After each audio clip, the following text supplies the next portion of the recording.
Welcome to the Slop Farm. Enjoy the video. In this video, I will explain how to make hummus tahini. First, ensure you have your key ingredients ready. 1 can of chickpeas, about 1/4 cup of tahini, the juice of 1 lemon, 1 clove of garlic, and a few tablespoons of ice water.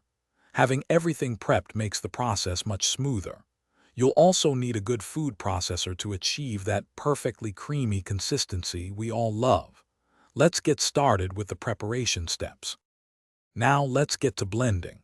Start by draining and rinsing your chickpeas very well.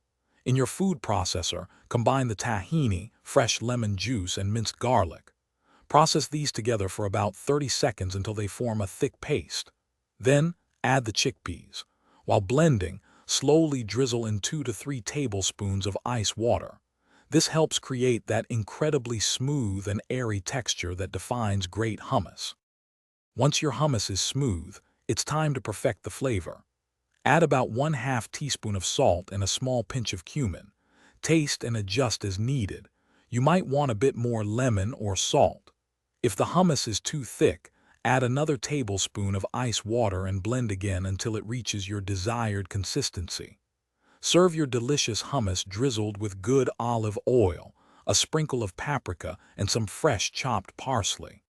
To keep your homemade hummus fresh, store it in an airtight container in the refrigerator. It will stay delicious for up to 5 days, making it perfect for meal prep throughout the week. Always ensure it's covered to prevent it from drying out or absorbing other fridge odors. Remember, a little extra effort in storage goes a long way in preserving that amazing taste.